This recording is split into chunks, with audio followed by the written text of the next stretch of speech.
Niti, una abuela de 78 años, estuvo muerta por 22 minutos, y lo que vio del otro lado hizo que un médico ateo cuestionara toda su carrera. Los hechos médicos no tienen explicación. En las calles empedradas de San Cristóbal de las Casas, Chiapas, México, todos conocían a doña Isabel Marroquín, no por fama ni fortuna, sino por algo mucho más valioso en la cultura latina: su fe inquebrantable y su sacrificio silencioso. A sus 78 años, esta viuda hondureña llevaba 4 décadas siendo el pilar invisible de una familia que dependía completamente de ella, aunque jamás se quejara, aunque jamás pidiera nada para sí misma. Isabel era de esas mujeres que la comunidad hispana reconoce inmediatamente: la abuela que sostiene 3 generaciones con las manos agrietadas y el corazón inmenso, la mujer que reza el rosario mientras prepara tortillas antes del amanecer, la matriarca que carga el peso del mundo sobre sus hombros encorvados, pero nunca, jamás, se permite desmoronarse.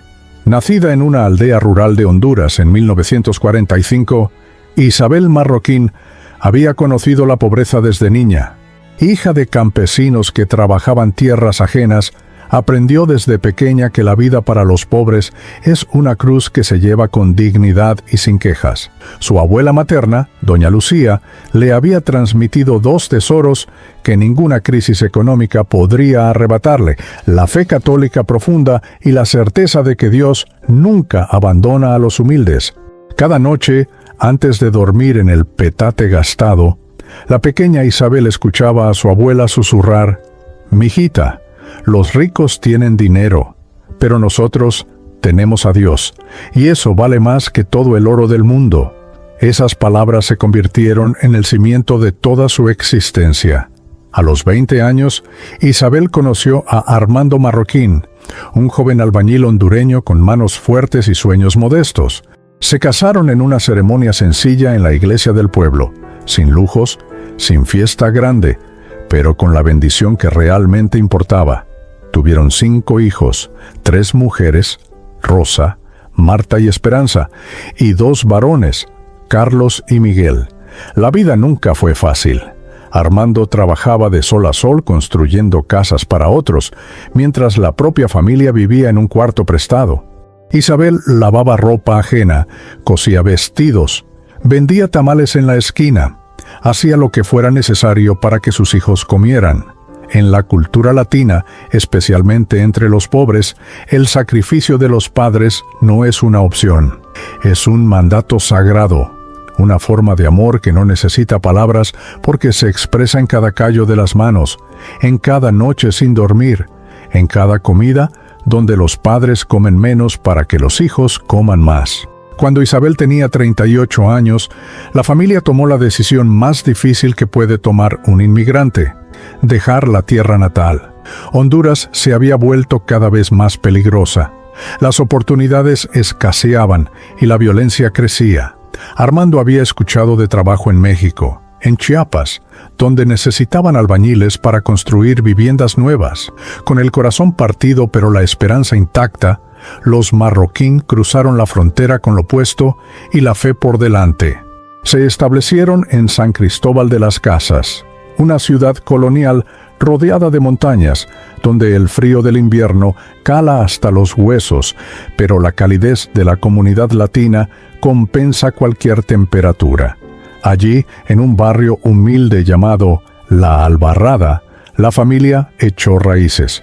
Armando consiguió trabajo constante. Los niños entraron a la escuela pública e Isabel encontró su lugar vendiendo tortillas hechas a mano en el mercado municipal.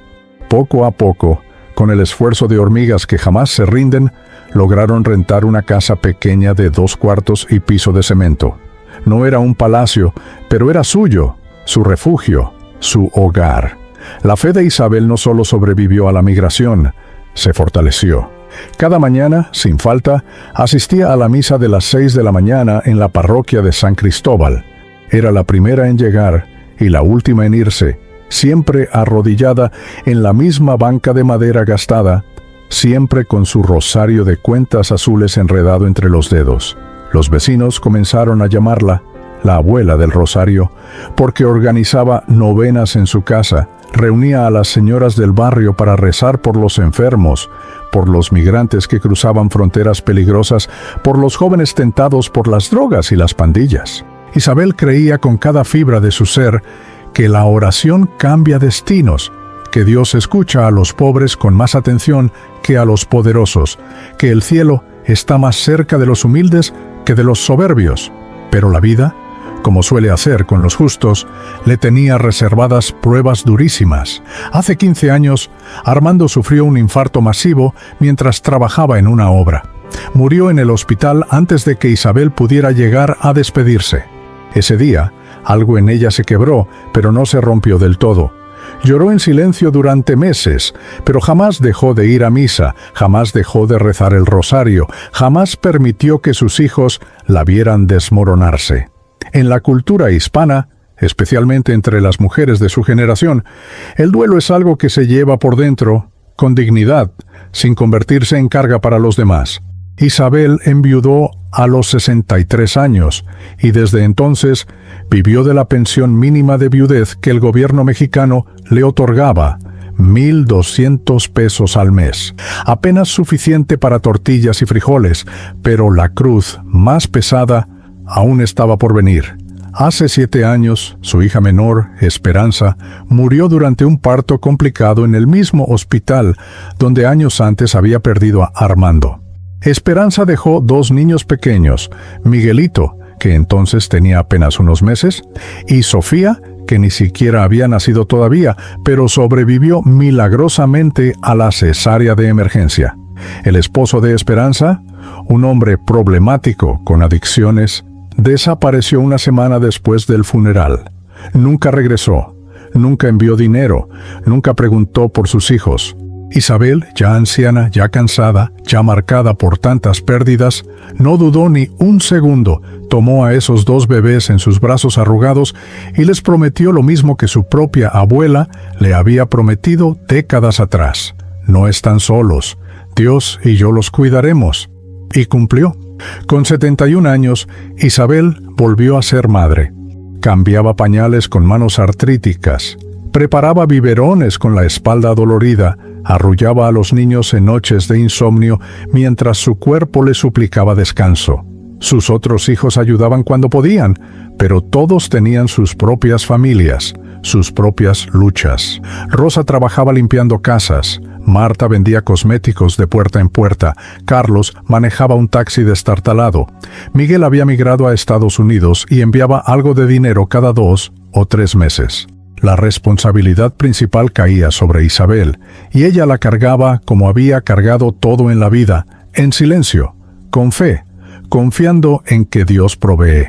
Para el momento en que Miguelito cumplió 6 años y Sofía 4, Isabel ya era abuela de 12 nietos en total, pero esos 2 pequeños huérfanos eran su razón de vivir.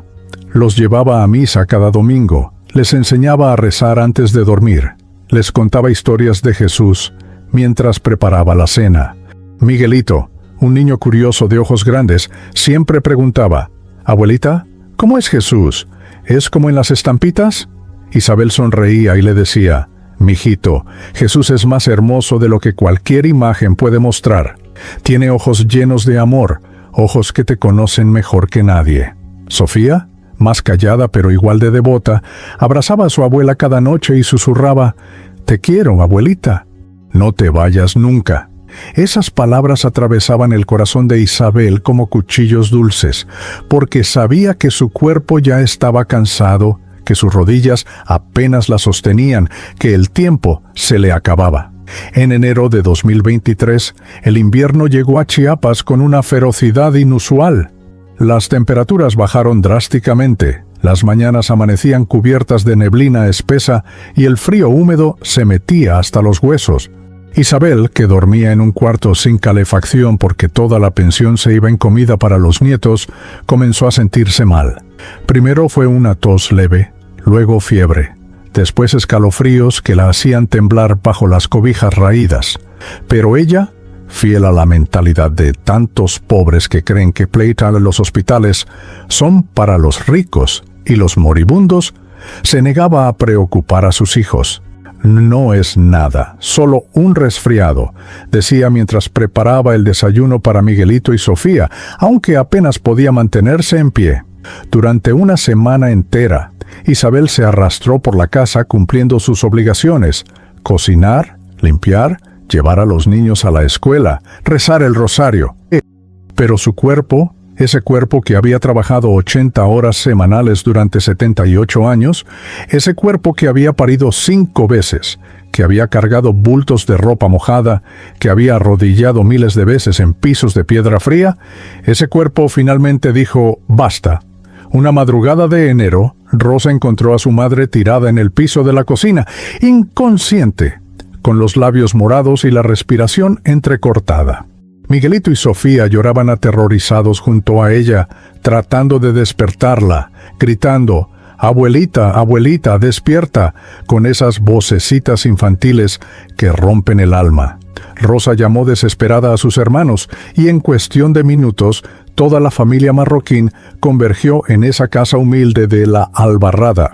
Carlos llegó primero. Levantó a su madre del suelo con cuidado extremo, sintiendo cómo el cuerpo que alguna vez fue fuerte ahora pesaba menos que una pluma.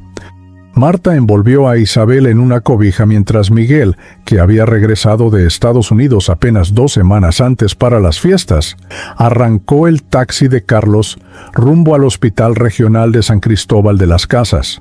Durante el trayecto de 15 minutos, que se sintió eterno, Isabel entraba y salía de la conciencia, murmurando oraciones ininteligibles, aferrándose a su rosario con los dedos temblorosos.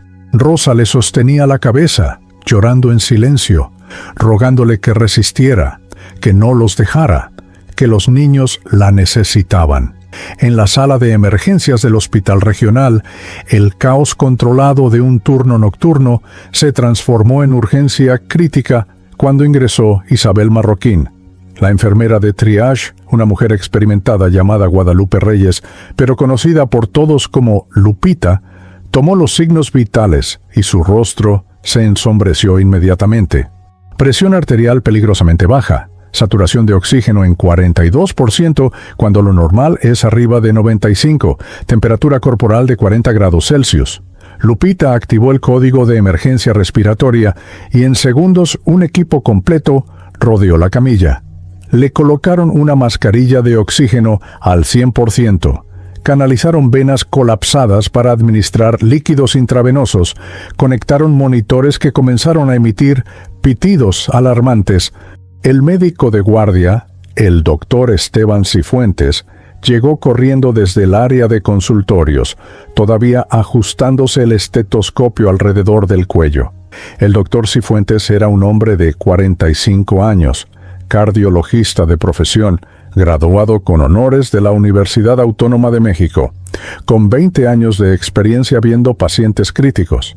Alto, de complexión delgada, cabello negro salpicado de canas prematuras, con ojeras permanentes de tantas guardias nocturnas. Pero lo que más definía a Esteban Cifuentes no era su currículum impresionante, sino su escepticismo férreo. Ateo confeso desde la universidad. Cifuentes había visto demasiada muerte, demasiado sufrimiento, demasiadas oraciones sin respuesta como para creer en un Dios bondadoso. Para él, la religión era un placebo psicológico, un mecanismo de defensa que la gente pobre usaba para soportar vidas insoportables. Respetaba a los creyentes, por supuesto, pero consideraba la fe como superstición bien intencionada. La ciencia era su único Dios, evidencia verificable, protocolos médicos, estadísticas reproducibles. Nada más, nada menos. Cuando Cifuentes examinó a Isabel Marroquín, su diagnóstico fue inmediato y sombrío: neumonía bacteriana bilateral severa, complicada con sepsis incipiente. Los pulmones de la anciana estaban prácticamente inundados de líquido infectado, su sistema inmunológico, colapsado por la edad y la desnutrición crónica, luchaba una batalla perdida contra bacterias agresivas. Las radiografías de tórax mostraban un panorama devastador, ambos pulmones completamente blancos, opacificados, sin espacio para intercambio de oxígeno. Los análisis de sangre confirmaban infección generalizada, conteo de glóbulos blancos disparado, marcadores de inflamación en niveles críticos. Cifuentes ordenó antibióticos intravenosos de amplio espectro, soporte respiratorio mecánico, medicamentos vasopresores para mantener la presión arterial. Pero cuando llamó a la familia a una sala privada para explicar la situación, su honestidad brutal fue como un martillazo en el pecho de cada hijo presente. Su madre está gravísima. A su edad, con este nivel de infección, las probabilidades de sobrevivir son menores al 20%, y si sobrevive, muy probablemente quedará con daño neurológico severo por la falta de oxigenación cerebral prolongada. Necesito que entiendan la realidad. Debemos prepararlos para lo peor. Lo siento mucho. Rosa se desplomó llorando en los brazos de Carlos. Marta salió corriendo al baño a vomitar por los nervios. Miguel, el más joven, golpeó la pared con el puño cerrado, maldiciendo en voz baja, sintiéndose impotente a miles de kilómetros de poder hacer algo real. Pero en medio del dolor desgarrador, ninguno perdió la fe. Inmediatamente comenzaron a llamar a familiares, a amigos, a la comunidad de la parroquia. En cuestión de horas, cadenas de oración se extendieron por San Cristóbal de las Casas, por Honduras, por comunidades latinas en Estados Unidos, donde vivían primos y conocidos. Recen por doña Isabel Marroquín. Recen con fe. Dios hace milagros. Isabel fue trasladada a la unidad de cuidados intensivos, un espacio frío, aséptico, lleno de máquinas que zumbaban y monitores que parpadeaban con números incomprensibles para los familiares que la miraban desde el pasillo a través de ventanas de vidrio. Le intubaron, introduciéndole un tubo plástico por la garganta conectado a un ventilador mecánico que respiraba por ella con un ritmo artificial. Rítmico, inquietante. Le colocaron catéteres por todas partes, en las venas del cuello para administrar medicamentos potentes, en la vejiga para monitorear la función renal, en las arterias de la muñeca para medir presión sanguínea en tiempo real. Su cuerpo frágil, ese cuerpo que había trabajado incansablemente durante casi 8 décadas, ahora yacía inmóvil, conectado a cables y tubos, rodeado de tecnología que luchaba por mantenerla viva mientras su propia biología se rendía. Durante las primeras 24 horas, el estado de Isabel se estabilizó precariamente.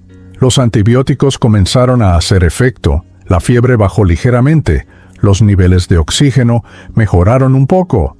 Cifuentes revisaba los signos vitales cada 2 horas, ajustando dosis, cambiando estrategias, haciendo todo lo que la medicina moderna permite. Pero en su interior, en ese lugar donde los médicos experimentados guardan sus verdaderas opiniones, Cifuentes sabía que esto era una tregua temporal. A las 36 horas de hospitalización, justo cuando la familia empezaba a albergar esperanzas frágiles, el cuerpo de Isabel colapsó de manera catastrófica. Una arritmia cardíaca maligna apareció sin aviso previo en el monitor. Fibrilación ventricular, el corazón temblando caóticamente en lugar de bombear sangre. Las alarmas estridentes llenaron la UCI. Cifuentes corrió hacia la cama número 7 donde Isabel luchaba por su vida. Código azul, paro cardíaco en cama 7. La voz de Lupita por el intercomunicador resonó en todo el hospital. El equipo de reanimación apareció en segundos. Cifuentes ordenó el protocolo estándar. Compresiones torácicas inmediatas, 200 joules de desfibrilación eléctrica. El primer shock sacudió el cuerpo de Isabel como si fuera una muñeca de trapo, pero el monitor seguía mostrando la línea errática, mortal. Continúen RCP. Administren epinefrina. Las compresiones torácicas, violentas por necesidad, hundían el esternón frágil de la anciana una y otra vez, tratando de exprimir sangre del corazón paralizado hacia el cerebro desesperado por oxígeno. Segundo shock. Nada. Tercer shock. Nada.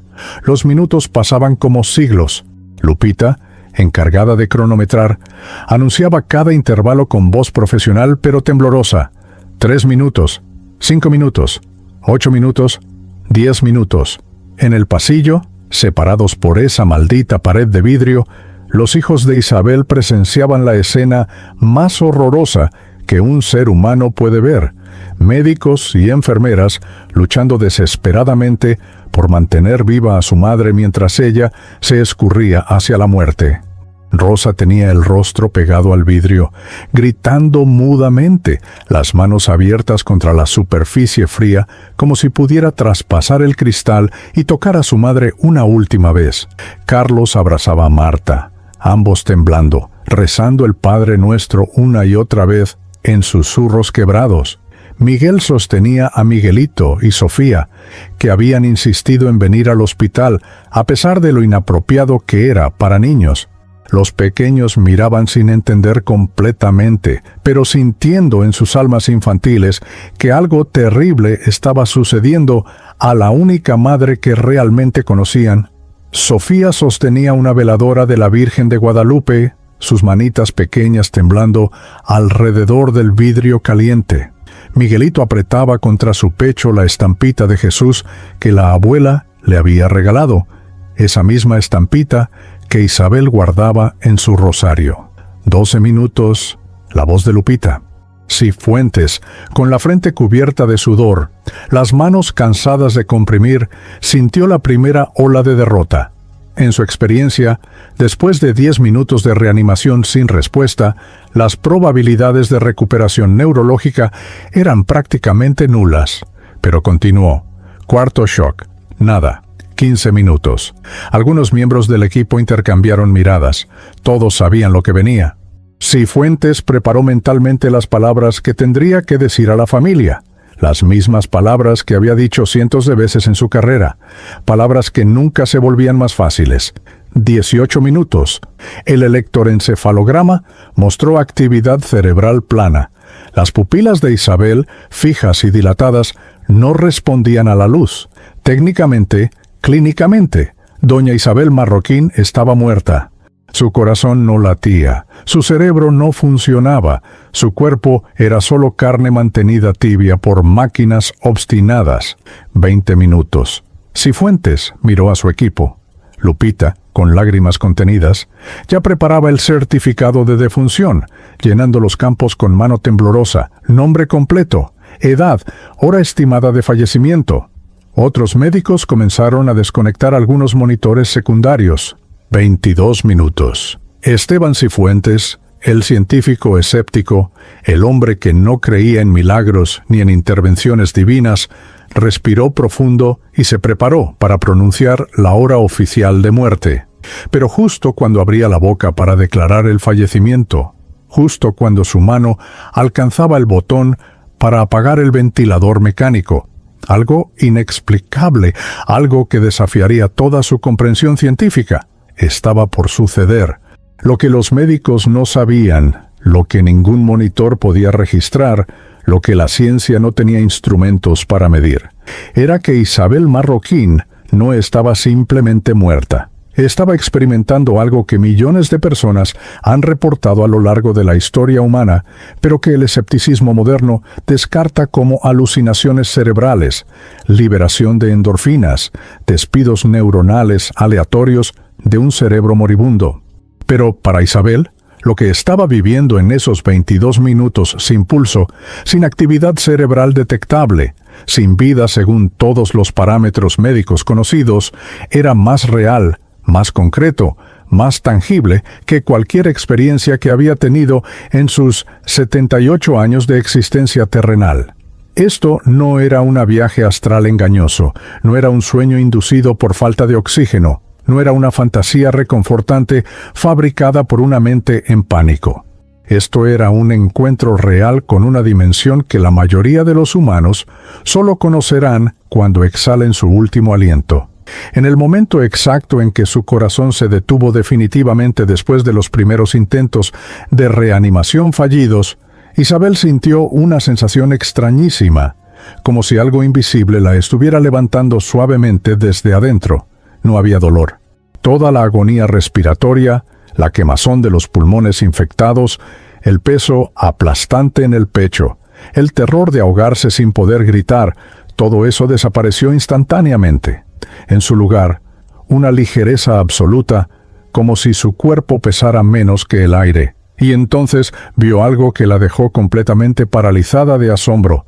Ella misma, su propio cuerpo tendido en la cama de la UCI, rodeado de médicos y enfermeras que se movían frenéticamente alrededor de esa anciana inconsciente conectada a tubos y cables.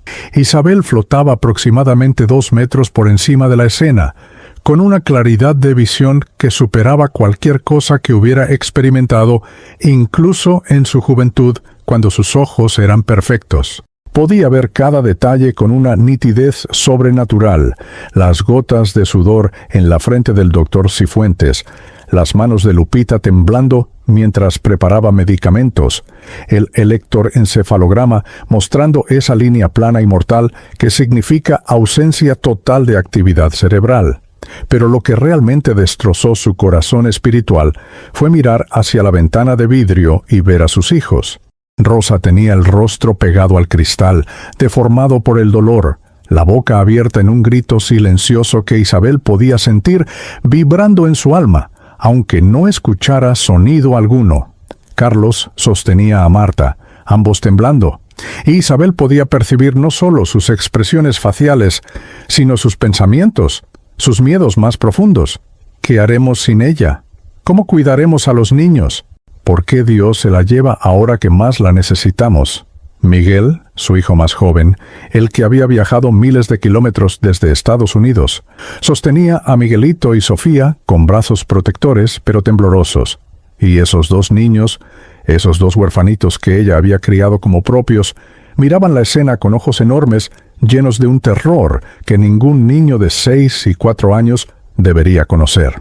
Sofía apretaba contra su pecho la veladora de la Virgen de Guadalupe, sus labios moviéndose en oración infantil. «Virgencita, no te lleves a mi abuelita. Te lo pido, Virgencita». Miguelito sostenía la estampita de Jesús con ambas manos, lágrimas silenciosas rodando por sus mejillas redondas.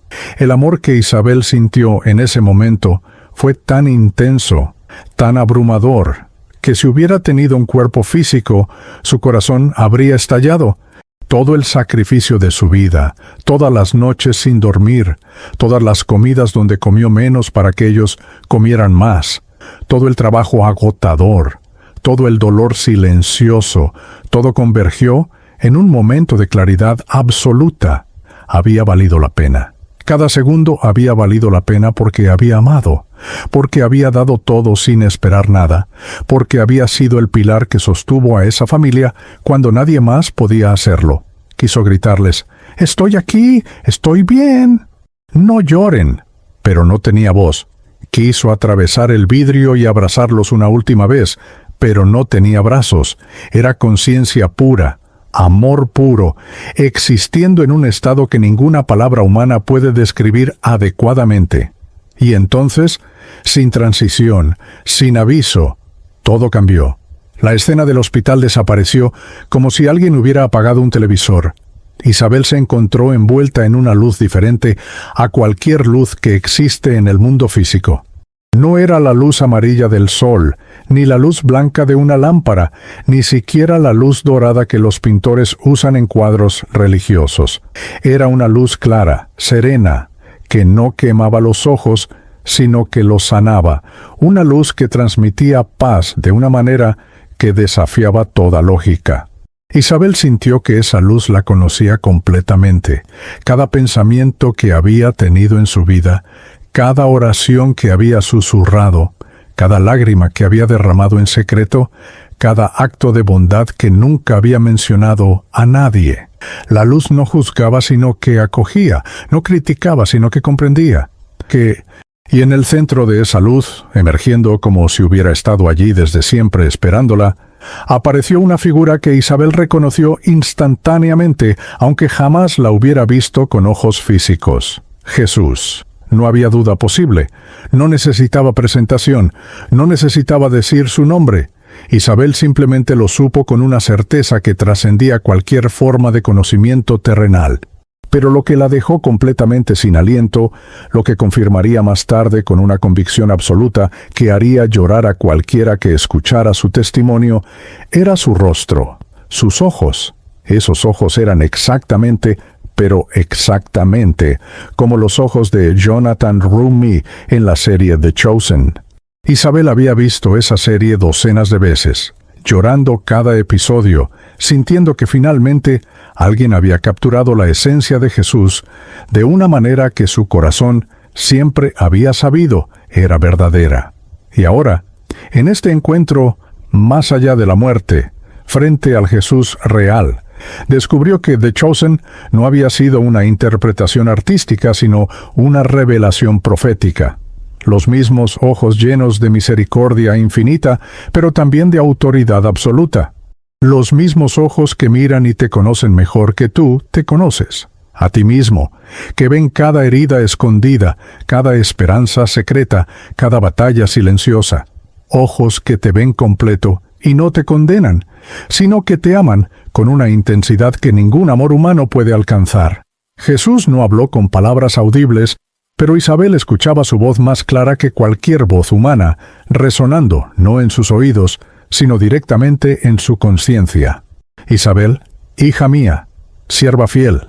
Esas palabras la inundaron de una validación tan profunda que todos los años de sacrificio no reconocido, todos los momentos donde se sintió invisible, todos los días donde nadie agradeció su trabajo incansable, todo eso se sanó instantáneamente. Él había visto, él había notado. Cada tortilla que había hecho antes del amanecer, cada rosario que había rezado arrodillada en el suelo frío, cada noche que había consolado a nietos llorosos, cada peso que había ahorrado de su miseria para comprarles útiles escolares, cada lágrima que había escondido para no preocupar a nadie. Todo había sido visto, registrado, valorado. Y entonces Jesús extendió sus manos y le mostró algo que cambiaría para siempre su comprensión de la realidad. No eran visiones vagas ni metáforas poéticas, eran imágenes de una claridad científica asombrosa, tan detalladas y precisas que Isabel, una mujer sin educación formal, más allá de tercer grado de primaria, una abuela que apenas sabía leer y escribir, estaba viendo conceptos que científicos con doctorados pasan años estudiando. Vio la estructura molecular del ADN, esa doble hélice perfecta que contiene el código de la vida, girando con una elegancia matemática que solo podía ser diseñada por una inteligencia suprema. Vio cómo cada célula del cuerpo humano es una fábrica microscópica de complejidad incomprensible, con orgánulos que funcionan como ciudades enteras, con procesos químicos tan precisos que un error de 1/1000ª de segundo en el timing causaría colapso total. Vio galaxias completas, millones de estrellas ordenadas en espirales perfectas, gobernadas por leyes físicas tan exactas que los astrónomos pueden predecir el movimiento de planetas con siglos de anticipación.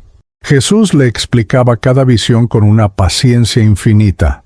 Isabel, esto es lo que los científicos buscan en sus laboratorios, tratando de entender cómo comenzó la vida, de dónde viene el orden del universo, por qué las matemáticas describen la realidad con tanta precisión. Ellos buscan respuestas en ecuaciones y experimentos, y eso es bueno. Yo les di esas mentes curiosas para que exploren mi creación. Pero la respuesta que buscan ya está revelada a los humildes de corazón. Cada átomo grita mi existencia. Cada célula es prueba de mi amor inteligente. Cada ley física es mi firma en la realidad. La ciencia y la fe no son enemigas, Isabel. Son dos caminos hacia la misma verdad, y los que tienen ojos para ver encuentran que ambos caminos convergen en mí. Isabel observaba maravillada, tratando de absorber información que normalmente requeriría décadas de estudio universitario, pero que en ese estado de conciencia expandida comprendía con una facilidad sobrenatural. Vio cómo la constante cosmológica, ese número incomprensiblemente preciso que determina la expansión del universo, está ajustada con tal exactitud que si variara en una parte entre 10 elevado a la 120, el universo colapsaría o se expandiría tan rápido que ninguna estrella podría formarse. Vio cómo la fuerza nuclear fuerte que mantiene unidos los átomos tiene exactamente la intensidad necesaria para permitir química compleja. Un poco más fuerte y todo sería hierro, un poco más débil y solo existiría hidrógeno. Vio cómo el agua tiene propiedades únicas entre todas las moléculas. Se expande al congelarse, lo cual permite que el hielo flote y proteja la vida acuática en inviernos. Tiene calor específico alto, lo cual estabiliza temperaturas en océanos y cuerpos. Propiedades que parecen diseñadas específicamente para sustentar vida. Isabel flotaba en ese estado de conciencia expandida, absorbiendo revelaciones que desafiaban todo lo que había conocido durante sus 78 años de vida terrenal. Las visiones científicas que Jesús le mostraba no eran frías ni abstractas como podrían ser en un libro de texto universitario. Cada imagen venía acompañada de un amor tan profundo, tan personal, que Isabel comprendía algo que los científicos materialistas jamás podrían entender desde sus laboratorios estériles. Detrás de cada ley física, detrás de cada constante matemática, detrás de cada molécula perfectamente diseñada, había un creador que no solo era inteligente, sino amoroso, que no solo era poderoso, sino tierno, que no había construido el universo como un relojero distante que arma un mecanismo y lo abandona, sino como un padre que sostiene cada átomo con su voluntad, momento a momento, segundo a segundo, porque ama profundamente a sus criaturas. Jesús continuaba hablándole con esa voz que resonaba directamente en su alma. Isabel, mira esto con atención porque deberás contarlo cuando regreses. Ella sintió una punzada de confusión. ¿Regresar? ¿A dónde? ¿Por qué querría regresar cuando estaba experimentando una paz tan absoluta, una comprensión tan clara, una presencia tan gloriosa? Pero Jesús sabía sus pensamientos antes de que pudiera formularlos. Todavía no es tu tiempo, hija mía. Tu misión en la tierra no ha terminado. Miguelito y Sofía te necesitan. Tus hijos te necesitan. Y más importante aún, yo necesito que regreses con un mensaje para este mundo que se está alejando cada vez más de mí, que está construyendo muros falsos entre la fe y la razón, que está enseñando a las nuevas generaciones que creer en Dios es incompatible con entender la ciencia. Isabel quiso protestar. Su cuerpo estaba viejo, cansado, gastado. ¿Cuántos años más de sacrificio podía dar? ¿Cuántas tortillas más podía hacer con manos artríticas? ¿Cuántas noches más podía dormir en un cuarto sin calefacción para ahorrar dinero para los nietos? Pero cuando miró a los ojos de Jesús, esos ojos que reconocía de The Chosen, esos ojos de Jonathan Rumi que habían capturado perfectamente la esencia del Maestro, vio algo que disolvió toda resistencia, vio el futuro de Miguelito y Sofía si ella no regresaba. Vio al niño de 6 años creciendo sin la guía espiritual que solo ella podía darle, cayendo en las garras de pandillas que reclutan niños vulnerables en barrios pobres. Vio a la niña de 4 años buscando amor en lugares equivocados, repitiendo el ciclo de embarazos adolescentes y abandono que había marcado a generaciones anteriores. Pero también vio otra línea temporal. Otra posibilidad. Miguelito creciendo fuerte en la fe, convirtiéndose en hombre de bien, protegiendo a su hermana. Sofía floreciendo bajo el cuidado de una abuela que viviría lo suficiente para enseñarle que su valor no está en lo que los hombres piensan de ella, sino en lo que Dios sabe que es. ¿Ves, Isabel? Todavía hay tiempo. Todavía hay trabajo que hacer. Y no solo con tus nietos. Jesús extendió su mano y tocó el corazón espiritual de Isabel. Y en ese toque ella sintió un traspaso de misión, de propósito, de responsabilidad sagrada.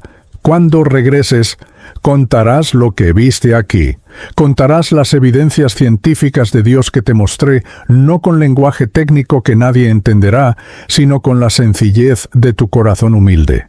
Dirás a los escépticos que la complejidad de una sola célula humana es más asombrosa que cualquier catedral que el hombre haya construido, y que pretender que esa complejidad surgió por accidente ciego es como pretender que un huracán pasando por un depósito de chatarra puede ensamblar por casualidad un avión Boeing 747 completamente funcional.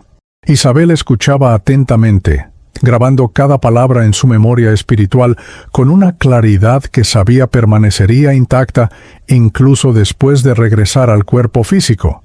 Jesús continuó: dirás que el mismo Dios que diseñó las galaxias en espiral y programó el ADN con información más densa que cualquier computadora humana, ese mismo Dios cuida de las viudas pobres, escucha las oraciones susurradas de las abuelas en cuartos fríos, cuenta cada lágrima derramada por amor a la familia. La ciencia no contradice la fe, Isabel. La ciencia es el lenguaje con el que yo escribí el universo, y la fe es el corazón con el que ustedes me responden. Los que entienden esto, los que pueden ver mi mano tanto en un microscopio como en una oración respondida, esos son verdaderamente sabios. Entonces Jesús le mostró algo más, algo profundamente personal, que conectaría su experiencia con la cultura moderna que sus nietos estaban absorbiendo.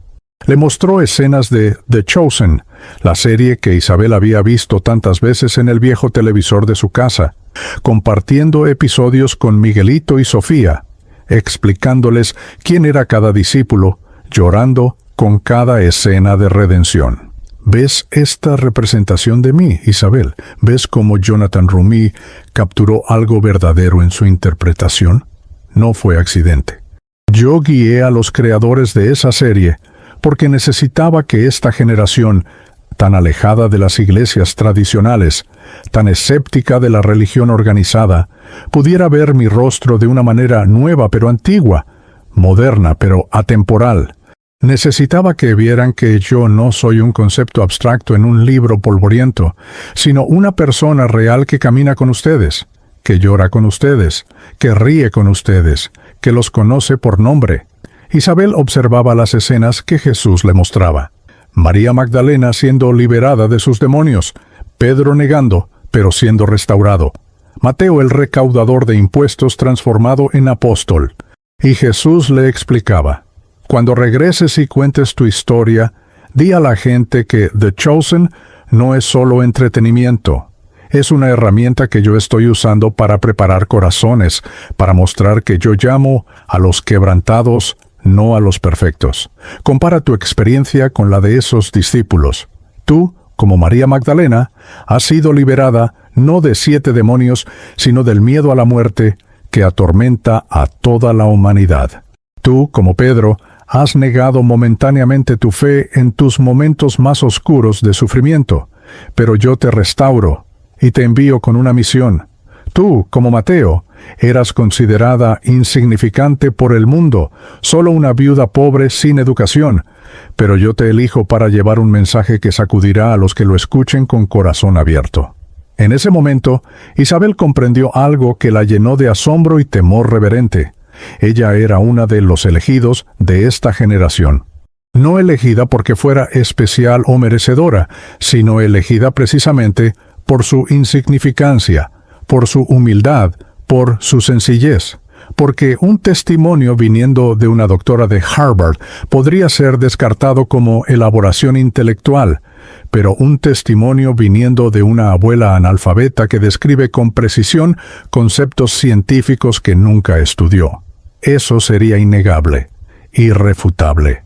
Jesús estaba usando la sabiduría paradójica que siempre había usado: elegir a los débiles para avergonzar a los fuertes, elegir a los necios del mundo para confundir a los sabios, elegir a los pobres para ser ricos en fe. Isabel, hay algo más que debes saber. La voz de Jesús se volvió aún más tierna, si eso era posible.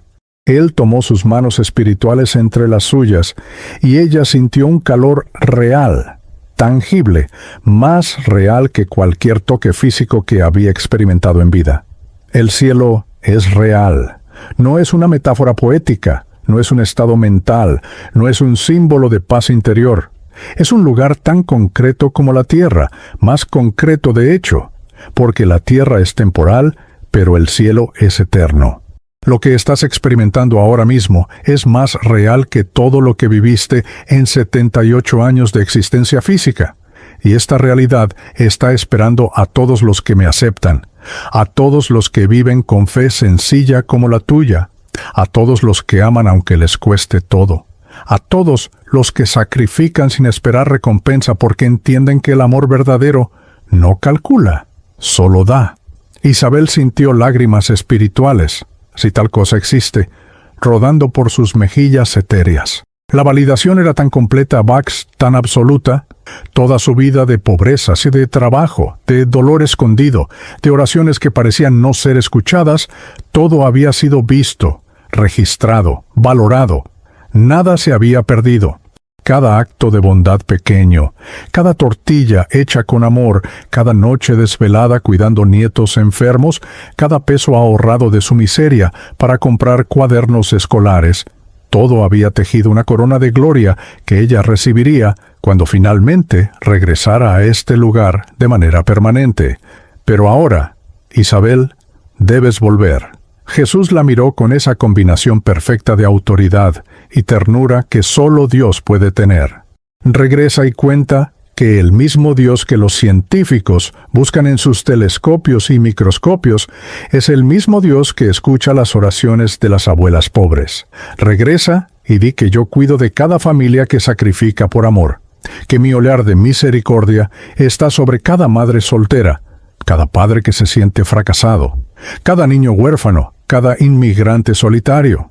Regresa y testifica que la vida después de la muerte no es un mito reconfortante, sino una realidad verificable, que tú estuviste muerta por 22 minutos según los relojes médicos, pero viva en una dimensión más real que el tiempo mismo. Isabel quiso preguntar cómo podría regresar cuando su cuerpo llevaba tanto tiempo sin oxígeno, cuando los médicos ya estaban preparando el certificado de defunción, cuando según todas las leyes de la biología, su cerebro debería estar irreversiblemente dañado.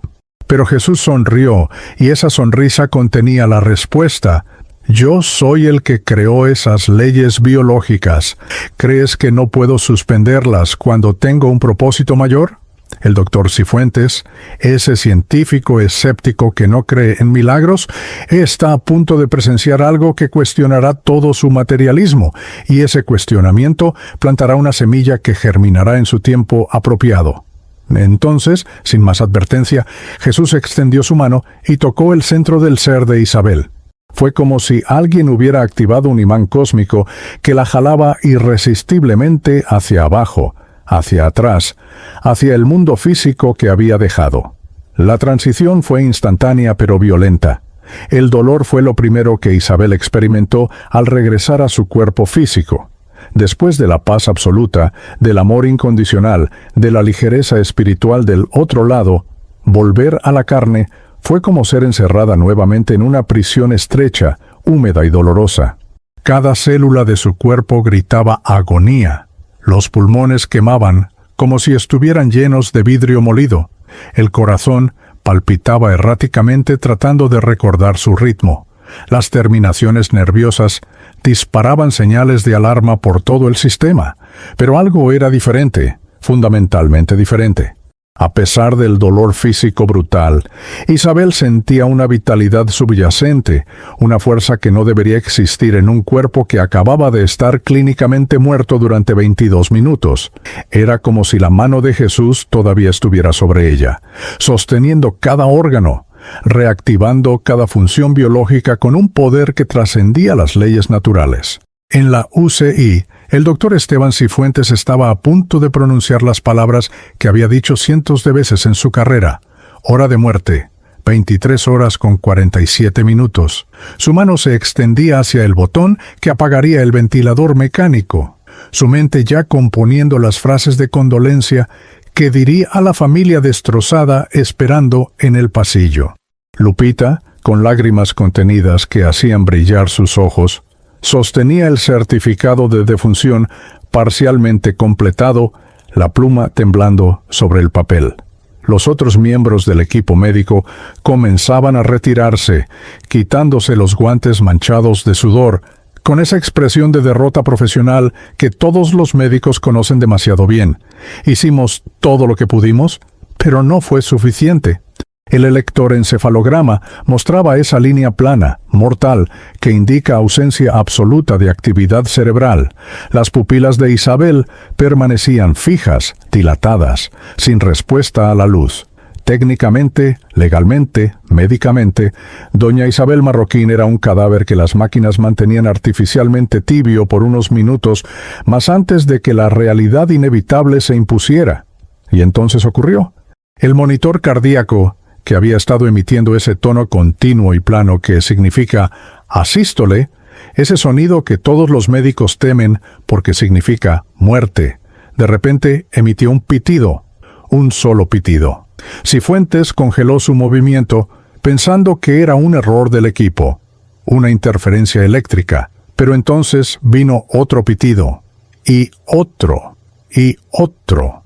El monitor comenzó a mostrar un ritmo, errático al principio, irregular, pero inequívocamente un ritmo cardíaco. «¡Esperen!», Cifuentes gritó, su voz quebrándose de una manera que nunca había quebrado en 20 años de medicina de emergencia. «¡Tiene pulso! ¡Dios mío! ¡Tiene pulso!». Lupita soltó el certificado de defunción, las hojas flotando al suelo como hojas de otoño, y corrió hacia el monitor para verificar. Sus dedos expertos buscaron el cuello de Isabel, presionando la arteria carótida, y lo que sintió la hizo jadear audiblemente, un pulso fuerte, constante, imposible. «Doctor Cifuentes, confirmo pulso carotidio, presión arterial recuperándose, saturación de oxígeno subiendo, 62%, 68, 74». Los números en el monitor ascendían como si una fuerza invisible estuviera bombeando vida de regreso al cuerpo que minutos antes era solo un recipiente vacío. El equipo médico se reagrupó alrededor de la cama en un caos controlado de profesionales entrenados que, sin embargo, no podían ocultar su asombro absoluto ante lo que estaban presenciando. Cifuentes, con manos que temblaban por primera vez en décadas de cirugías y emergencias, tomó una linterna oftálmica y la dirigió hacia los ojos de Isabel. Las pupilas, que hacía segundos estaban fijas y dilatadas en ese estado de muerte cerebral irreversible, ahora se contraían respondiendo a la luz. Lentamente, pero inequívocamente, las pupilas reaccionaban. Respuesta pupilar presente. Cifuentes anunció con voz estrangulada, casi como si tuviera miedo de decirlo en voz alta porque hacerlo real significaría admitir que estaba presenciando algo que su formación científica le decía que era imposible. «Onobeshail, actividad cerebral detectada», añadió otro médico monitoreando el EEG, su voz llena de incredulidad mientras la línea plana comenzaba a mostrar ondas, pequeñas al principio, pero creciendo en amplitud y regularidad.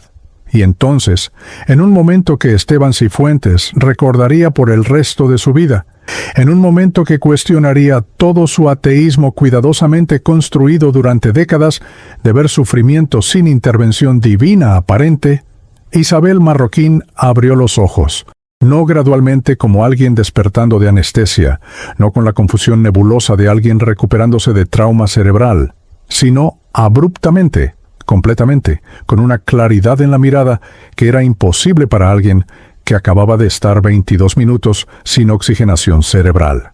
Sus ojos, esos ojos de anciana que habían visto casi 8 décadas de vida dura, ahora brillaban con una intensidad que no era de este mundo, como si todavía reflejaran algo de esa luz celestial que había experimentado del otro lado.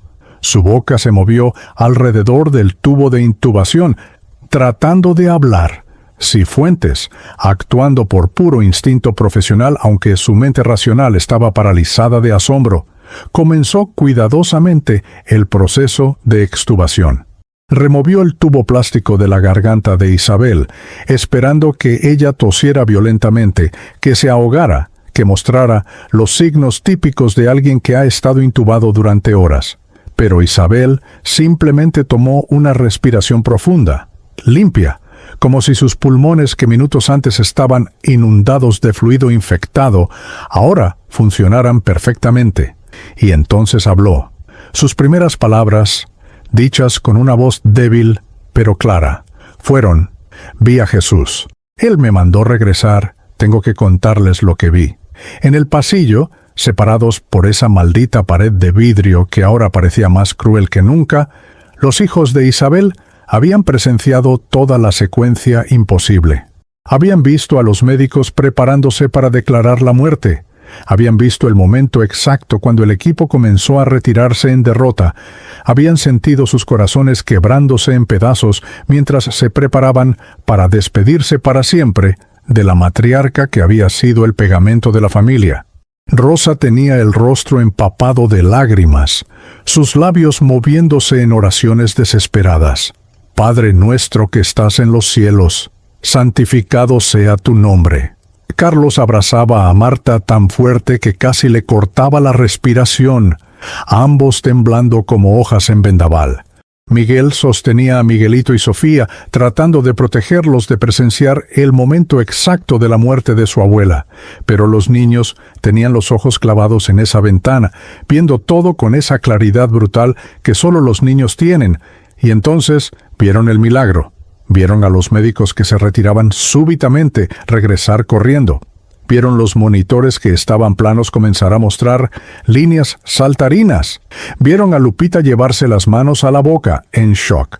Y finalmente, gloriosamente, imposiblemente, vieron a su madre, su abuela, la mujer que habían dado por muerta, abrir los ojos y sentarse ligeramente en la cama. Rosa gritó, un grito que era mitad llanto, mitad risa, un sonido de alivio tan profundo que venía desde el centro mismo de su ser. Carlos y Marta se abrazaron y saltaron como niños, olvidando por un momento su edad adulta, regresando a ese estado de alegría pura que solo los niños y los que acaban de presenciar un milagro pueden experimentar. Miguelito y Sofía escaparon de los brazos de Miguel y corrieron hacia la puerta de la UCI, golpeando el vidrio con sus manitas pequeñas, gritando: «Abuelita, abuelita despertó». La Virgencita escuchó. Jesús la trajo de vuelta. Lupita, con lágrimas ahora fluyendo libremente por sus mejillas, sin ningún intento de ocultarlas, salió al pasillo para dejar entrar a la familia. Las reglas de UCI, que normalmente son estrictas sobre visitantes, se evaporaron ante la magnitud de lo que todos acababan de presenciar. Los hijos entraron como una ola de amor desesperado, rodeando la cama, tocando las manos de Isabel, su rostro, verificando que era real, que no era un sueño cruel. Rosa besaba la frente de su madre una y otra vez, susurrando: «Mamá, mamá, pensamos que te habíamos perdido». Marta sollozaba incontrolablemente, aferrándose a la mano de Isabel, como si soltarla significara que desaparecería nuevamente. Carlos, el hijo mayor, el que siempre había sido el fuerte, el práctico, se arrodilló junto a la cama y lloró como no había llorado desde que era niño pequeño, su frente presionada contra el colchón del hospital. Miguelito y Sofía, esos dos huerfanitos que Isabel había criado desde bebés, se subieron literalmente a la cama, ignorando todos los cables y tubos, y se acurrucaron uno a cada lado de su abuela. «Abuelita, tuvimos tanto miedo». Miguelito susurró, su vocecita de 6 años temblando. «Pensé que Jesús te llevaría al cielo y nos quedaríamos solos».